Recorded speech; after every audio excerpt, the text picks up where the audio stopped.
Well, hello there. Hi, how is everyone?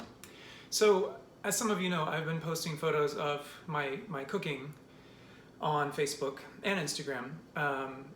It's just something that I do that brings me joy, and we all have to eat, so, why not make it pretty? Anyway, so several of you have messaged me asking me to do cooking videos, and several. It was like 7 people. And 4 of those, I'm not even sure who you are, so probably never met you before.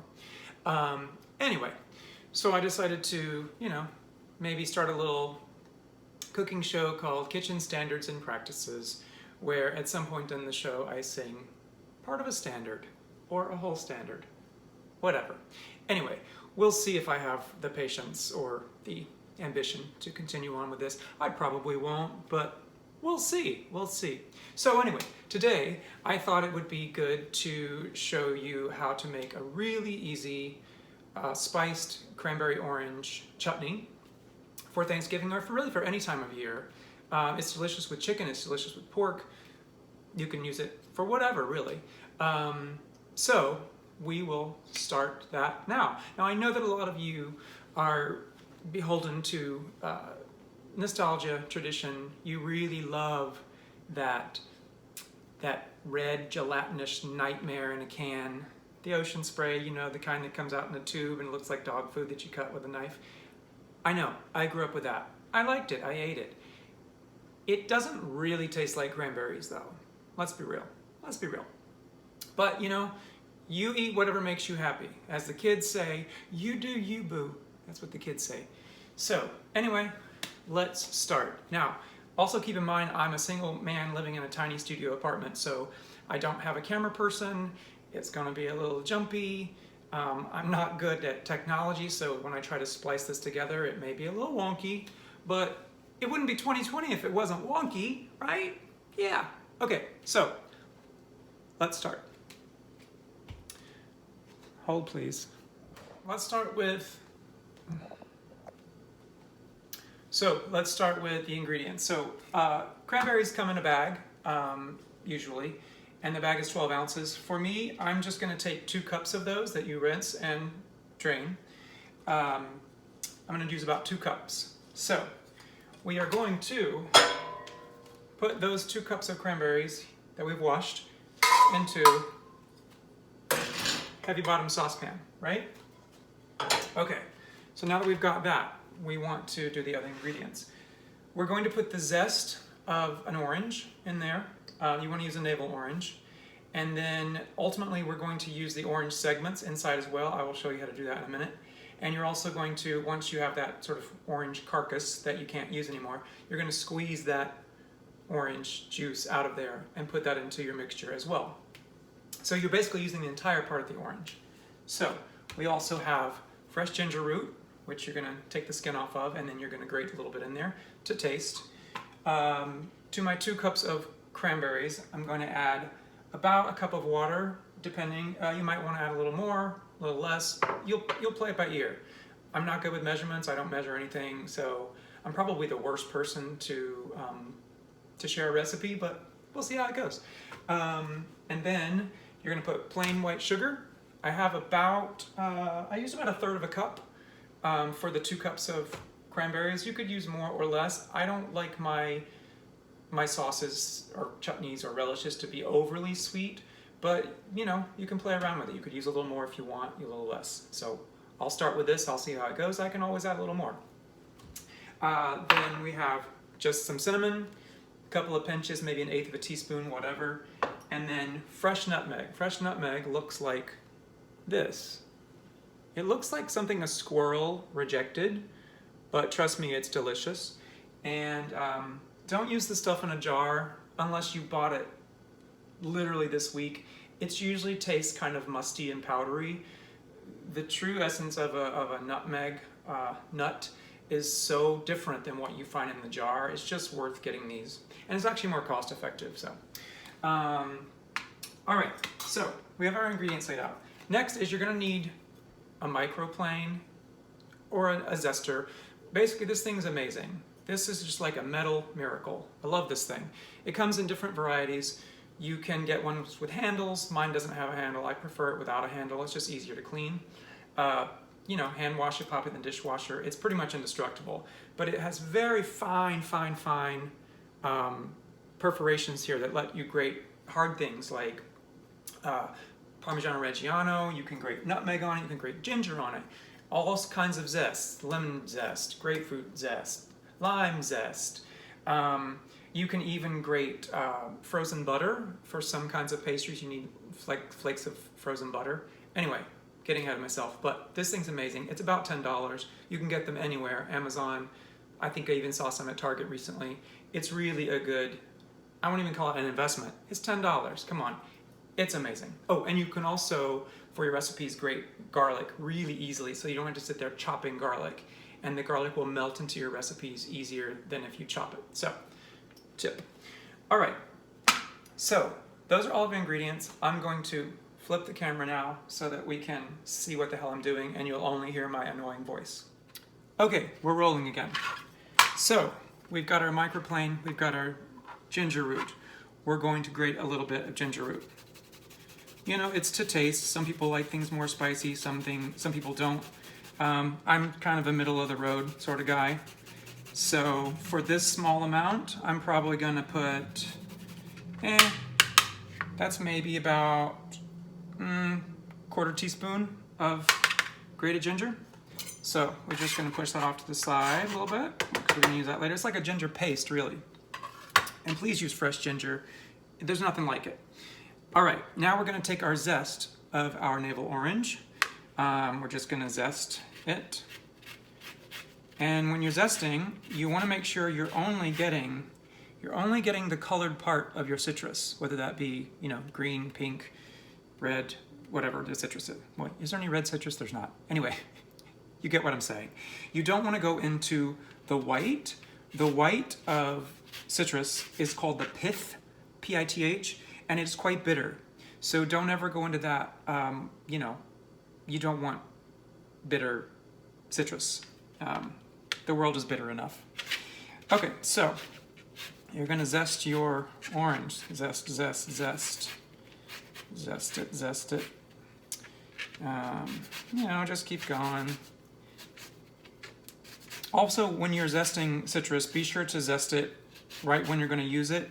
It is not something you can do ahead of time because it has a high level of essential oils in it, and those oils will just dry up and you will have just little nubbins of angry citrus. So keep that in mind. So we've probably got 2 tablespoons of citrus here, give or take. Now, time for our nutmeg, our little nutmeg. Just give it a, you know, give it a quick. Nutmeg is quite strong, so maybe just a couple of pinches of that. All right, we've got that set aside. Now, I'm going to show you how to get the orange segments out of an orange. It's called supreming, all right? So with your citrus, it can be any kind of citrus.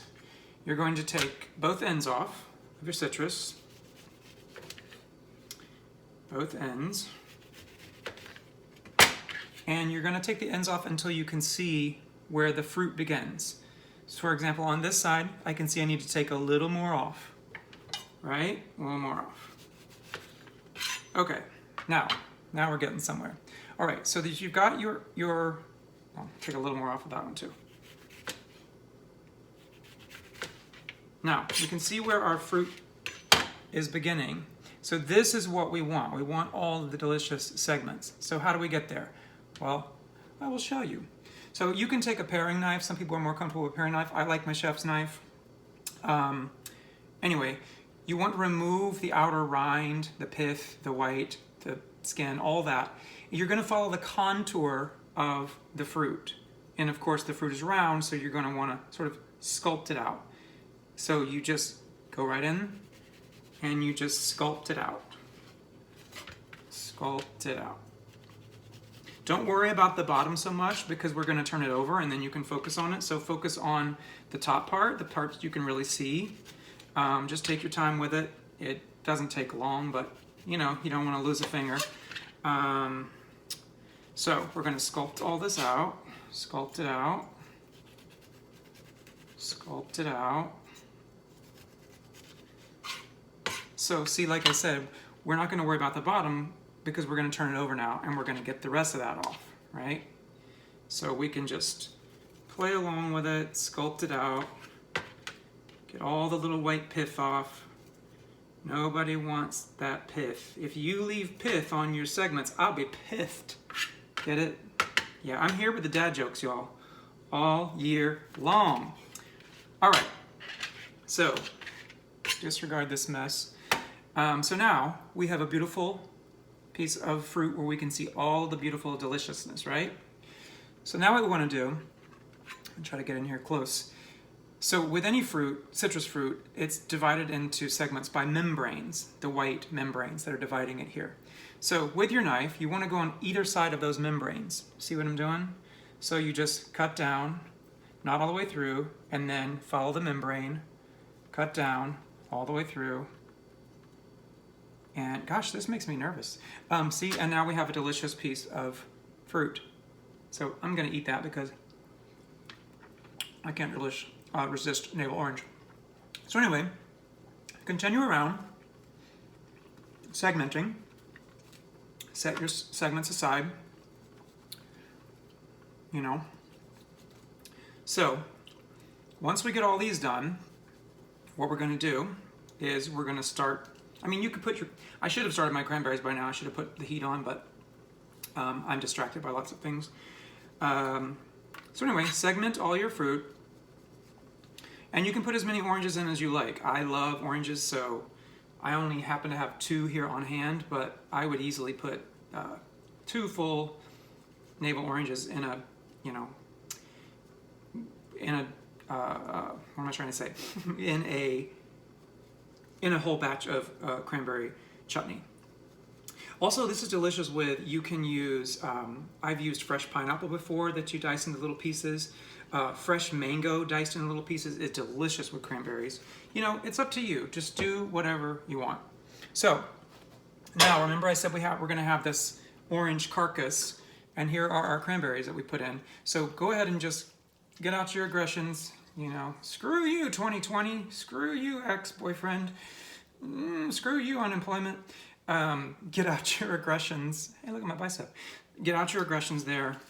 Squeeze out that remaining juice because that's great flavor, as well as liquid, which we might, you know, want to add to. So we've got our cranberries in here. We've got our citrus carcass, as I call it. Here is our 1/3 cup sugar, white sugar. Here is about a cup of water. I might not use all that. I'll use it all. Now we can go ahead and put in our, let me see if you can see this. It's hard to do all this stuff as one person. These are the times I actually wish I had a boyfriend or a dog with great technical skills. All right, so now we have our ginger that we've grated. We have our nutmeg that we've grated. We have our orange zest that we've grated.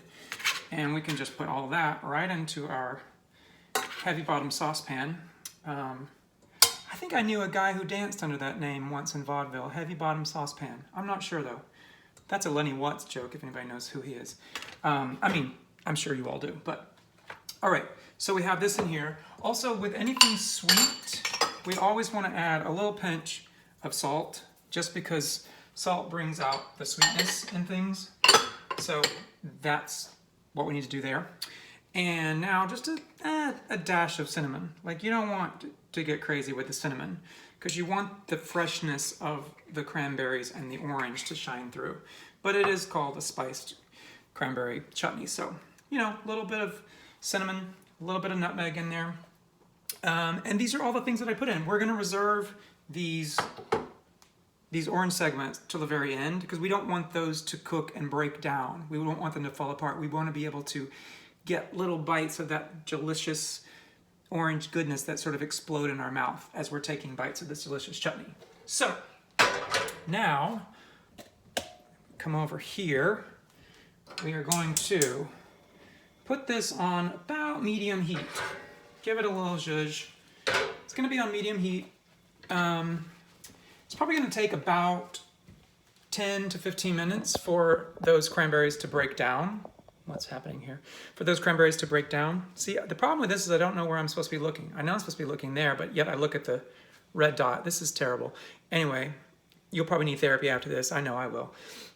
Anyway, so we're gonna cook this. We're gonna cook this for about 10 to 15 minutes. So what's gonna happen is these cranberries are gonna start popping. You're gonna hear them pop. They're gonna explode.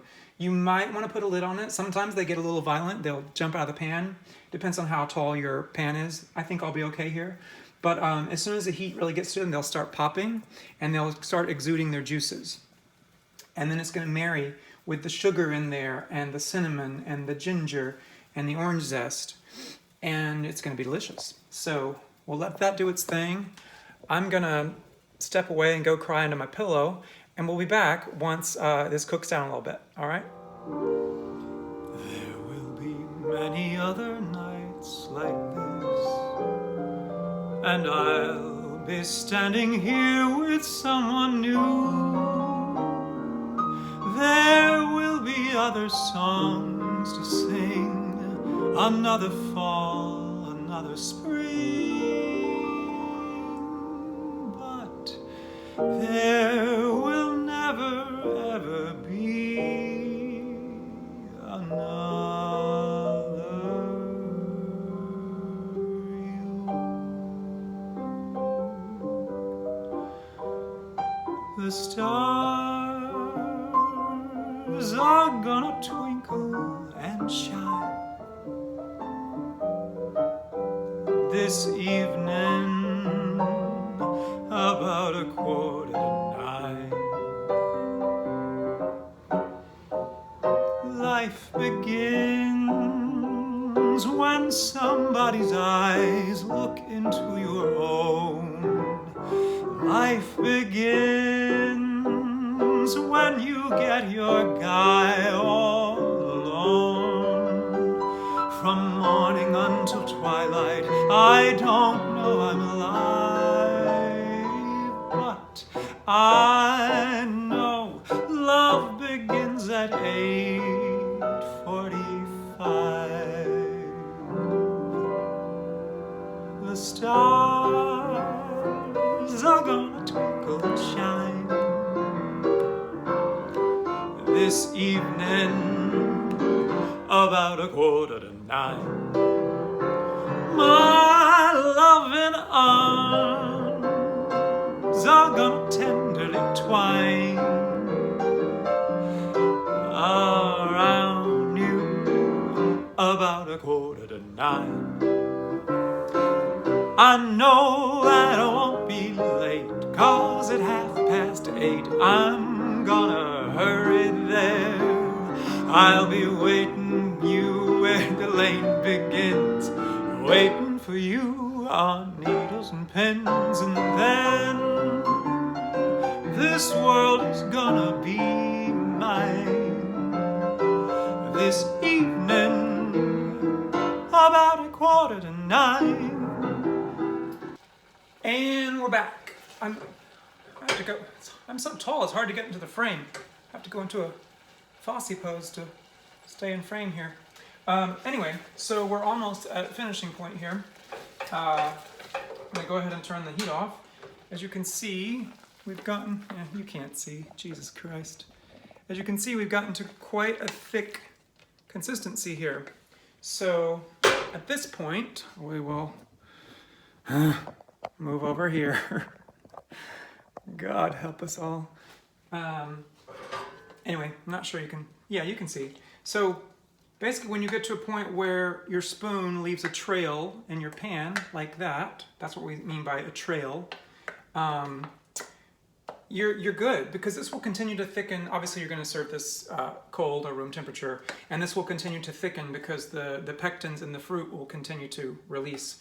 Well, not continue, but they've done that when they cooked. And it's still quite warm, so we have a little carryover cooking time, which will continue to help it thicken. So at this point, this is where we want to be at. We want to be at this point. That's still spoonable, and we know it's going to get a little thicker. So at this point, we're going to go ahead and all those delicious orange segments that we had segmented earlier. We supremed them. Remember, it's called supreming. We're just going to have them lined up like little citrus soldiers here. And we're just going to cut them into about thirds or fourths, whatever makes sense. Each segment will be a little different. So I'm doing these in fourths. So you have all these delicious segments here cut up. And now you're just going to plop them right into this delicious spiced cranberry chutney here. And give it one last little stir. This is also when you would want to add in, if you're going to put little pieces of fresh pineapple or little pieces of mango, this would be when you would want to do it. And, you know, get yourself a, let me just clean up a little bit here. Get yourself a pretty bowl or dish, candy dish, whatever. I happen to have a little vintage candy dish that probably a 90-year-old woman got rid of, but basically I'm a 90-year-old woman in my heart. So have a little beautiful dish there. Gonna put this in. Now I'm just cooking for myself tomorrow because I have no life, but obviously you can see this is gonna make, that's probably a good 2.5 cups there with this. So, you know, this is a kind of a rich thing. You only want a few tablespoons of this with your meal, and then, you know, garnish it. Always make it pretty because life is ugly sometimes. And there you have it. There is our beautiful, delicious, spiced orange cranberry chutney. Sure to be a hit at your table or anyone's. So, I'm glad you joined me on this little experiment. And, you know, I wish you a happy holidays, a happy Thanksgiving. There might be more of these to come. I'm not sure if any of you stayed to watch the rest of it or if you now have moved on to The Crown. I'm not sure, but anyway. Hey, good looking, what you got cooking? How's about cooking something up with me? How's about cooking something up with me? Cranberries! See you later.